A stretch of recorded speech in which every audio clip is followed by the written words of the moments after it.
RIMS की बदहाली पर हाईकोर्ट की तल्ख टिप्पणी। खंडपीठ ने कहा, निदेशक अगर रिम्स की व्यवस्था नहीं सुधार सकते तो पद त्याग दें।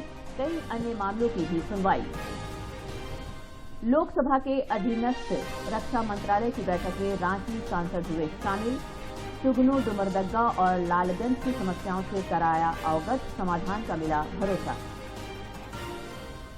और आगामी 4 दिसंबर से और बढ़ेगा सर्दी का सितम। डाल्टनगंज में न्यूनतम तापमान 7.5 डिग्री सेल्सियस तक लुढ़का। कांची, बोकारो और अन्य जिलों में भी कड़ाके की ठंड।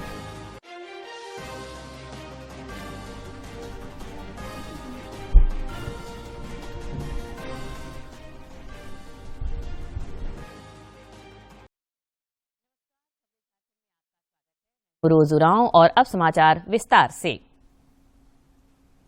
राष्ट्रपति द्रौपदी मुर्मू ने आज हरियाणा के 2 दिवसीय दौरे के क्रम में विभिन्न कार्यक्रमों में हिस्सा लिया। उन्होंने कुरुक्षेत्र में अंतर्राष्ट्रीय गीता महोत्सव के अवसर पर आयोजित संगोष्ठी को संबोधित करते हुए कहा कि श्रीमद् भगवद गीता मानवता को आध्यात्मिक उपहार है और यह विपरीत परिस्थितियों में उत्साहवर्धन और निराशा में आशा का संचार करने वाला ग्रंथ है, जिसमें व्यावहारिक जीवन और अध्यात्म की सभी शंकाओं के समाधान सरलता से मिल जाती है। ये एक कंप्लीट बुक है। गीता के ज्ञान को समझने वाले के लिए किसी अन्य शास्त्र, किसी अन्य पुस्तक को देखने की जरूरत ही नहीं है। गीता के रचना करने के बाद वेद व्यास ने लिखा था, गीता सुगीता कर्तव्या किम अन्ययी शास्त्र विस्तरे, अर्थात गीता को ही ठीक से समझ लेना चाहिए, उसके बाद अन्य शास्त्रों के विस्तार में जाने की क्या जरूरत है, अर्थात कोई जरूरत नहीं। गीता में ये समझाया गया है कि फल की इच्छा का त्याग करना है, लेकिन आलस्यों का भी त्याग करना है। निस्वार्थ भाव से कर्मशील रहना ही सही मार्ग है। अकर्मण्यता और कामना, इन दोनों का त्याग करके कर्म करते रहने में जीवन सार्थक हो जाती है।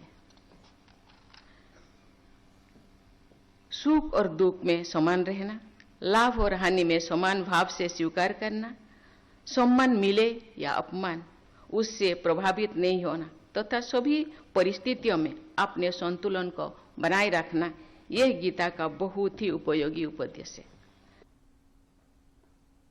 राष्ट्रपति द्रौपदी मुर्मू ने राष्ट्रीय प्रौद्योगिकी संस्थान कुरुक्षेत्र के 18वें दीक्षांत समारोह को भी संबोधित किया।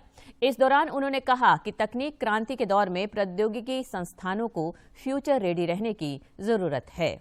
से लोगों की बुनियादी जरूरतों में भी बदलाव आ रहा है। इससे इंजीनियरिंग की आप तक की पद्धतियों को भी चुनौतियां मिल रही है। इस टेक्नोलॉजिकल शिफ्ट के वजह से हो रही बदलाव के कारण ये अत्यंत महत्वपूर्ण हो जाता है कि एनआईटी कुरुक्षेत्र सहित हमारे टेक्निकल इंस्टीट्यूशंस फ्यूचर रेडी बने। करिकुलम और पेडागोजी में परिवर्तन करके विद्यार्थियों को फ्यूचर रेडी बनाना राष्ट्रीय शिक्षा नीति 2020 के प्रमुख उद्देश्यों में से शामिल है। मुझे ये जानकर प्रसन्नता हुई है कि NIT Kurukshetra artificial intelligence and data science, robotics and automation और इंडस्ट्रियल इंटरनेट ऑफ थिंग्स जैसे फ्यूचरिस्टिक कोर्सेज को शुरू करने की दिशा में आगे बढ़ रहा है। मुख्यमंत्री हेमंत सोरेन वर्तमान वित्तीय वर्ष के अब तक के बजट खर्च और शेष बचे 4 माह के बजट की कल उच्च स्तरीय समीक्षा करेंगे। इस दौरान वे सभी विभागों की संचालित योजनाओं की जानकारी भी लेंगे। मुख्यमंत्री समीक्षा बैठक के दौरान आगामी वित्तीय वर्ष की कार्य योजना पर भी मंथन कर सकते हैं ताकि अगले वित्तीय वर्ष का बजट अधिक व्यापक और व्यवहारिक हो। इधर मुख्यमंत्री की समीक्षा को देखते हुए वित्त विभाग के प्रधान सचिव अजय कुमार सिंह ने सभी विभागों को पत्र लिखकर उनके विभागों के बजटीय प्रावधान से संबंधित जानकारी मांगी है। इस बीच राज्य मंत्रिमंडल की 1 दिसंबर को बैठक भी बुलाई गई है, जिसमें राज्य हित के कई महत्वपूर्ण प्रस्तावों पर मुहर लग सकती है। हाईकोर्ट में रिम्स की बदहाली पर दायर जनहित याचिका पर मुख्य न्यायाधीश न्यायमूर्ति डॉक्टर रवि रंजन की खंडपीठ में सुनवाई हुई। इस दौरान अदालत ने रिम्स के निदेशक को कड़ी फटकार लगाते हुए कहा कि अगर वे रिम्स को नहीं सुधार सकते तो वे पद त्याग दें।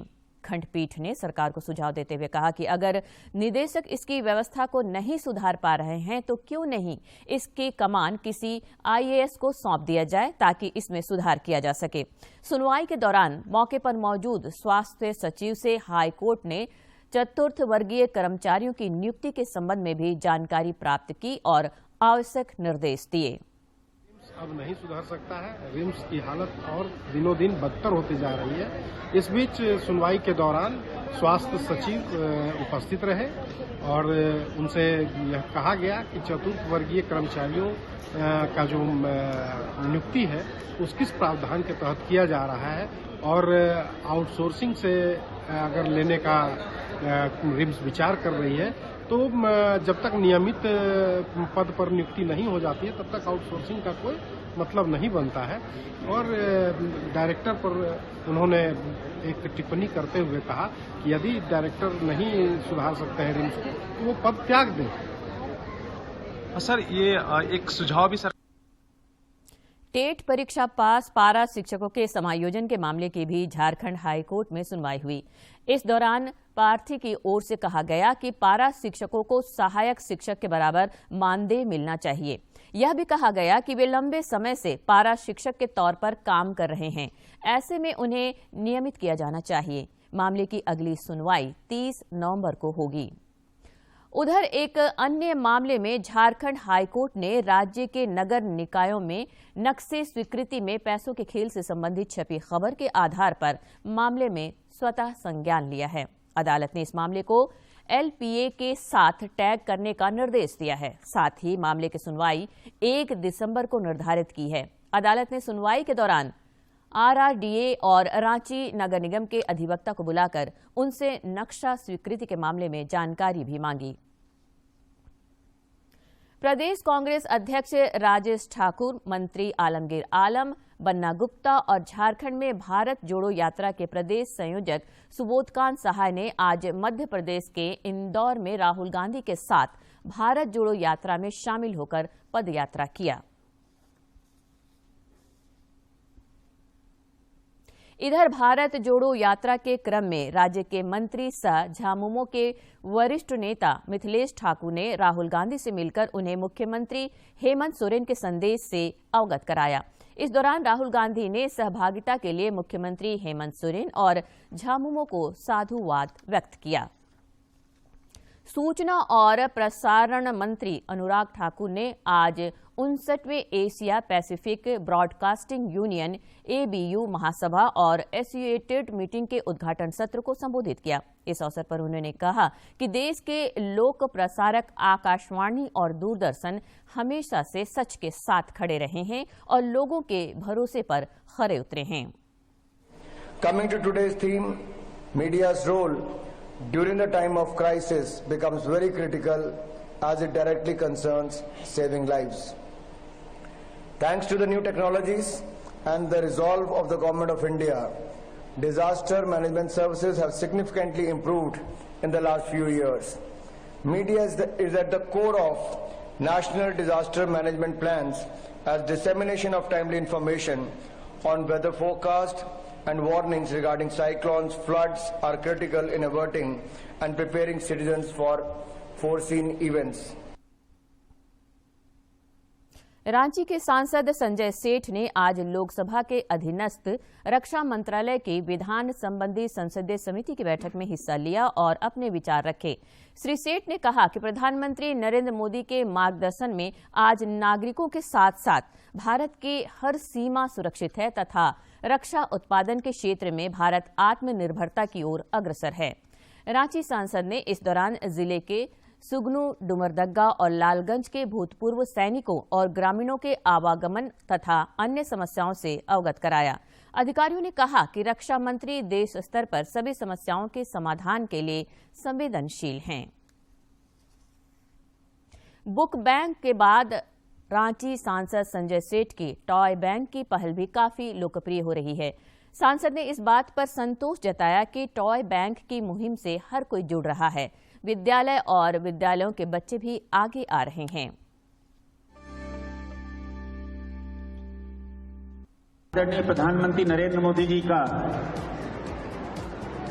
हमको निर्देश था, जब उनको पता चला कि बुक बैंक बहुत बड़ा इनिशिएटिव रांची में चल रहा है, उन्होंने बहुत आशीर्वाद हमको दिया और वहीं पे दूसरा टास्क दे दिया कि आप टॉय बैंक की स्थापना करो। लास्ट 3 मंथ 4 मंथ से हमने ये शुरुआत की है। कोडरमा समाहरणालय सभागार में उपायुक्त की अध्यक्षता में जिला स्तरीय सड़क सुरक्षा समिति की बैठक हुई। बैठक में उपायुक्त ने वाहन जांच, हेलमेट चेकिंग अभियान और यातायात व्यवस्था को सुव्यवस्थित करने से संबंधित आवश्यक निर्देश दिए। मौके पर पुलिस अधीक्षक, जिला परिवहन पदाधिकारी और अन्य संबंधित अधिकारी मौजूद रहे।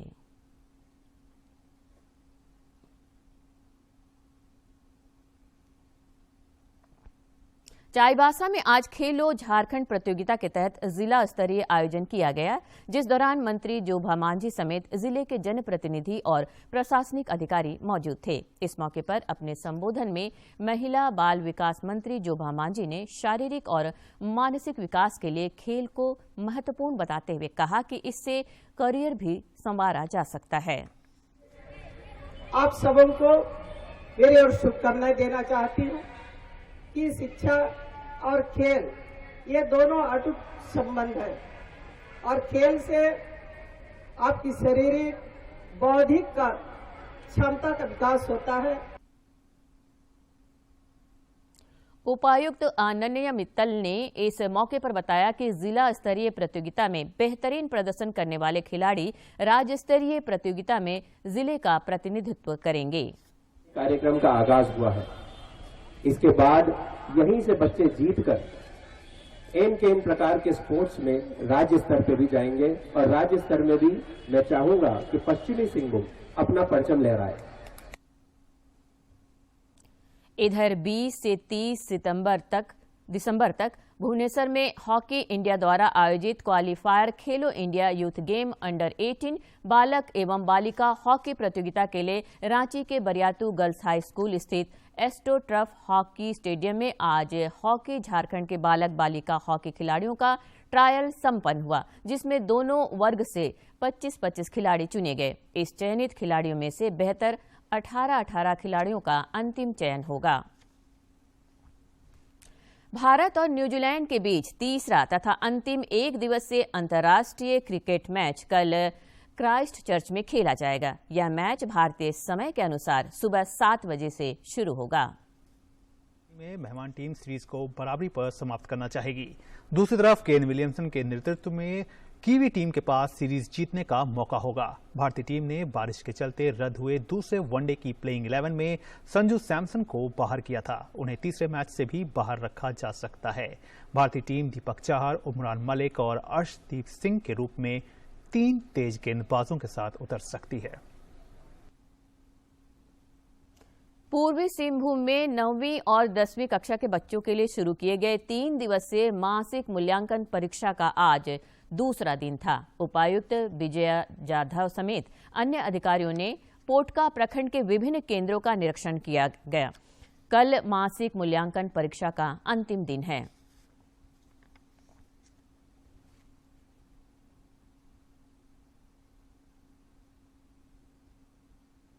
और अब कुछ खबर राज्य के विभिन्न जिलों से।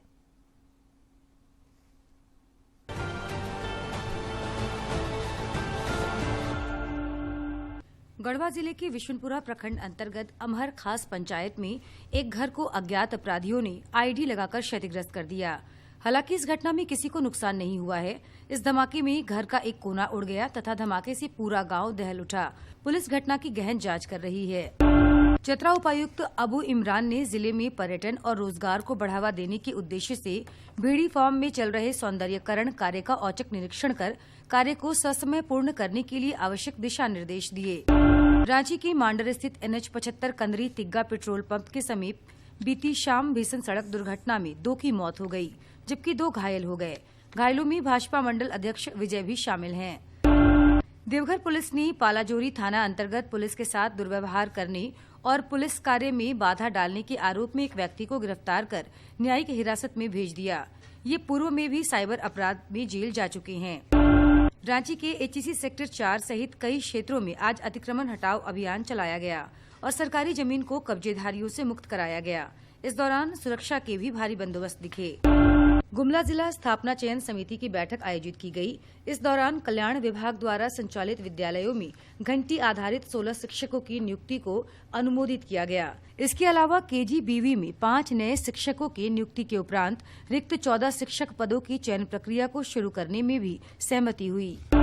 जनजातीय मामलों के केंद्रीय मंत्री सह खूंटी सांसद अर्जुन मुंडा ने एक फोटो साझा करते हुए भारत के औद्योगिक विकास के प्रणेता, भारतीय वायुयान के अग्रणी, भारत रत्न JRD टाटा की पुण्यतिथि पर उन्हें विनम्र श्रद्धांजलि अर्पित की।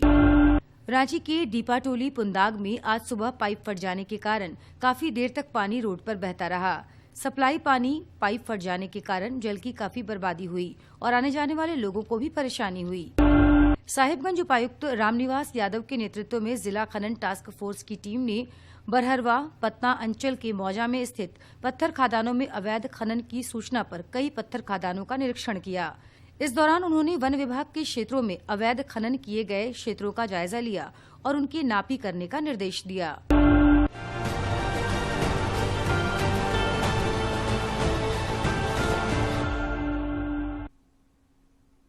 झारखंड राज्य बाल अधिकार संरक्षण आयोग का गठन कर दिया गया है।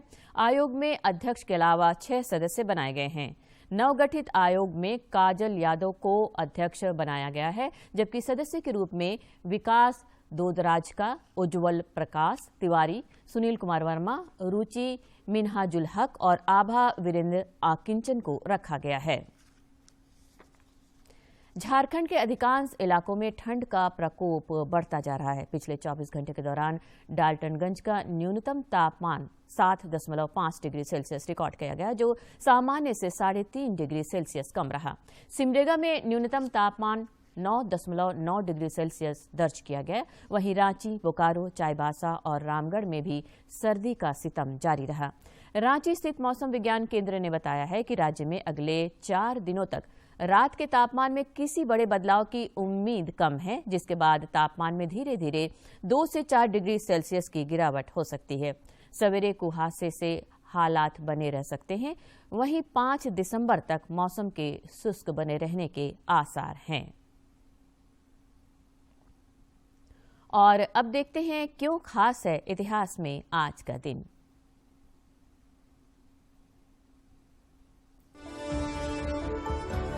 29 नवंबर साल 2008 को मुंबई में हुए 26/11 के आतंकी हमले का ऑपरेशन समाप्त हुआ। 26 नवंबर से लगातार 60 घंटे तक चले इस हमले में 170 से ज्यादा लोग मारे गए और करीब 300 लोग घायल हुए, जिनमें कई विदेशी नागरिक और सुरक्षा कर्मी थे। पाकिस्तान से समुद्र के रास्ते आए 10 आतंकवादियों द्वारा मुंबई पर कायराना हमला किया गया। आतंकवादियों ने अपने AK-47 राइफल से जगह जगह अंधाधुंध गोलीबारी और हथगोलों के साथ मुंबई के Taj hotel, Oberoi hotel, Leopold cafe, Chhatrapati Shivaji terminus और नरीमन हाउस को निशाना बनाया। इस ऑपरेशन में NSG के कमांडो और अन्य सुरक्षा बलों ने अपने अदम्य साहस का परिचय देते हुए 10 हमलावरों में से 9 को मार गिराया। आतंकी अजमल कसाब को गिरफ्तार किया गया।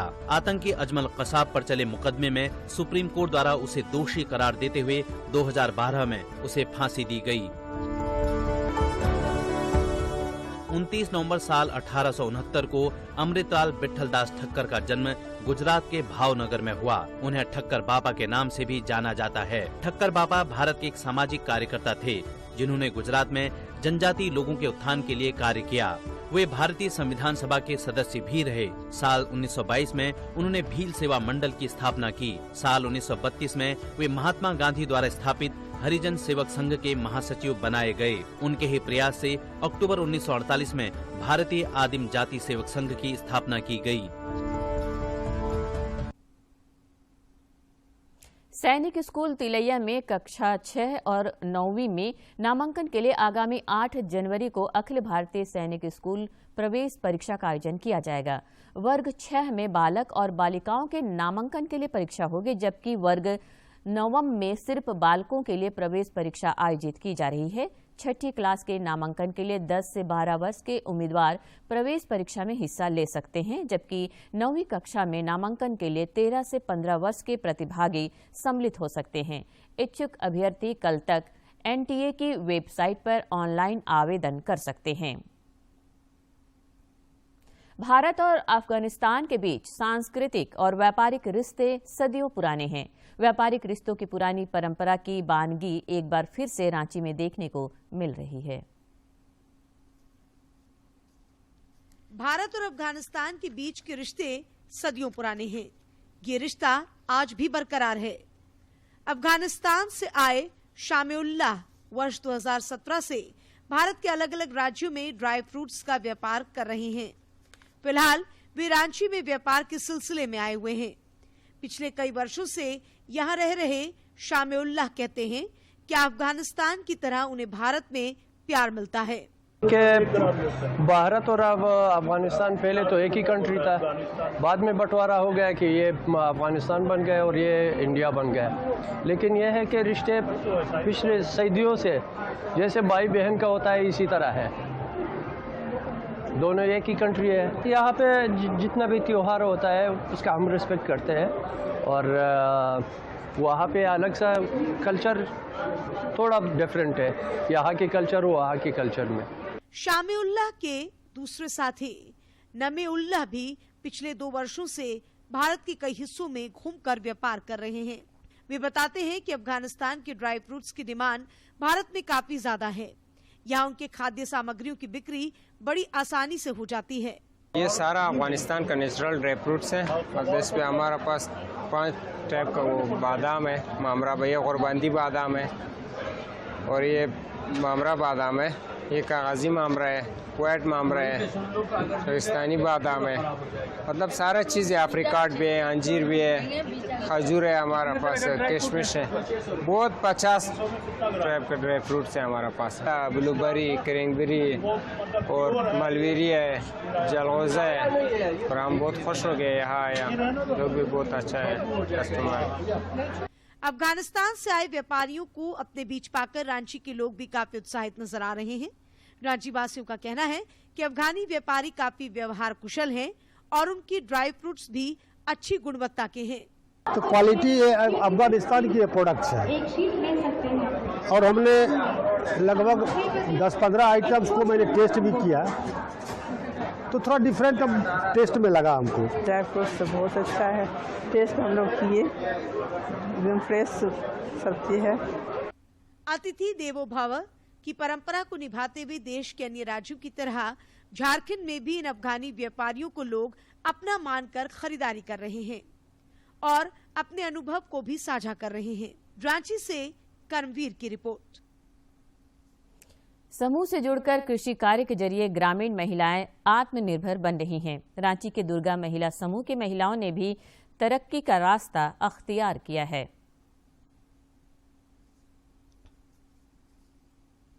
इस मौसम में फ्रेंच बीन की बम्पर पैदावार से रांची के दुर्गा महिला समूह की महिलाएं काफी उत्साहित हैं। समूह की अध्यक्ष फूलो देवी कहती हैं कि फ्रेंच बीन में उन्हें अच्छा मुनाफा हुआ है और बची कुची कसर वे मटर की फसल से निकालेंगी। बीन का खेती मतलब हुआ है, फिर खीरा का खेती, लौकी का खेती, इसके बाद जब भी खत्म होने के बाद हम लोग उसमें मटर का खेती लगाएंगे। और अभी तो बीन का खेती अच्छा मतलब ठीक दाम में अभी निकला। फूलो बताती हैं कि रोजमर्रा की जरूरतों से लेकर बच्चों की शिक्षा तक सारी आर्थिक जरूरतें समूह की खेती से भली प्रकार निभा जाती है और वे अपने जीवन में काफी खुश भी हैं। इसी से मतलब हम लोग रोजगार करके और बच्चा सबको पढ़ाई लिखाई करवा रहे हैं। इससे खुश हैं आप लोग? हाँ, इससे हम लोग खुश हैं। किसानों का हौसला बढ़ाने में केंद्र सरकार की योजनाओं का बड़ा रोल है। गांव के किसान कहते हैं कि प्रधानमंत्री किसान सम्मान निधि ने कृषि के लिए पूंजी की आवश्यकता का समाधान निकाल दिया है। बीज उज खरीदते हैं, कुछ खाद उद खरीदते हैं, उसके बाद लगाते हैं, कुछ तो फायदा लाभ हो रहा है। काम आता है 3-4 महीना के बाद, हर 4 महीना 5 महीना के बाद आता है। उससे बहुत ही अच्छा मदद हो जाता है, लाभ है। प्रधानमंत्री जो दिए हैं उनके लिए उनको बहुत बहुत धन्यवाद। समूह की परिकल्पना और केंद्र सरकार के कृषि और किसान कल्याण की भावना ने ग्रामीण अर्थव्यवस्था में क्रांतिकारी बदलाव लाया है। इन प्रयासों से एक बार फिर कृषि के प्रति लोगों की रुचि और भरोसा जागा है। रांची से अवधेश गौतम की रिपोर्ट। सरकार की संवेदनशीलता से गरीबों का सामाजिक आर्थिक उत्थान जुड़ा है, जिसका उदाहरण आकांक्षी जिला गिरिडीह में साफ तौर पर देखा जा सकता है। गिरिडीह नगर निगम के पेठियाटाड़ मोहल्ला की पूजा, रीना और विमला सरीखे कई महिलाओं की जिंदगी में केंद्र प्रायोजित योजनाओं ने नया उजाला लाने का काम किया है तथा इनकी आकांक्षाओं को पूर्ण भी किया है। मिट्टी और खपड़े के मकान में रहने वाली इन महिलाओं को प्रधानमंत्री आवास सहित अन्य केंद्र प्रायोजित योजनाओं का लाभ मिला है, जिससे वे बेहद खुश हैं।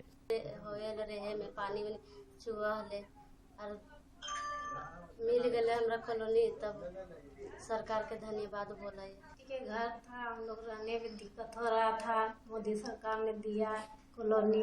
पेठियाटाड़ मोहल्ला की ये महिलाएं वर्षों तक सरकारी सुविधाओं से महरूम रहीं, लेकिन केंद्र सरकार की मदद से अब इन्हें अच्छा आवास ही नहीं बल्कि इज्जत घर रूपी शौचालय, गैस सिलेंडर से लेकर खाने के मुफ्त अनाज और इलाज तक के लिए आयुष्मान भारत योजना के तहत 5 लाख रुपए का स्वास्थ्य बीमा स्मार्ट कार्ड मिला है, जिससे अब वे सभी चिंताओं से मुक्त हैं। मिला और शौचालय मिला, स्मार्ट कार्ड मिला और गैस मिला, राशन कार्ड मिला। सरकार का धन्यवाद है। इलाके में निवास करने वाले बबलू और सरोज के लिए छत वाला पक्का मकान कभी सपना था, जो प्रधानमंत्री आवास योजना की बदौलत अब पूरा हो चुका है। उनका कहना है कि प्रधानमंत्री नरेंद्र मोदी ने पक्का मकान देकर हम जैसे गरीबों की जिंदगी बदल दी, जिसके लिए वे जीवन पर्यंत केंद्र सरकार के आभारी रहेंगे। और क्या बोलते हैं, जैसे पानी नहीं पड़ता था, छूता था तो बाल बच्चा लेके कोना में पड़े रहते थे। मोदी सरकार को धन्यवाद, जो हम लोग को रहने के लिए छत दे दिया। बस वही कॉलोनी मिल गए, हमने बन गए, तो मोदी जी के धन्यवाद। इस इलाके के वार्ड पार्षद अनिल गुप्ता ने बताया कि उनके इलाके में 300 गरीबों को पक्का मकान मिल गया है और उनका गृह प्रवेश करा दिया गया है और शेष 80 लोगों का आवास निर्माणाधीन है। उन्होंने भरोसा दिलाया कि केंद्र सरकार की मदद से वर्ष 2024 तक सभी कच्चे मकान वालों का पक्का मकान बनवा दिया जाएगा। लगभग 300 प्रधानमंत्री आवास पूर्ण हो चुका है और 80 का अभी सब कुछ करवाया हुआ है। आकांक्षी जिला गिरिडीह में निश्चित रूप से केंद्रीय योजनाओं ने गरीबों की जिंदगी बदल डाली है और वंचित वर्गों को हर वो सुविधा मिल पा रही है जिसकी उन्हें जरूरत थी। गिरिडीह से रमेश प्रभाकर की रिपोर्ट। और अंत में मुख्य समाचार एक बार फिर।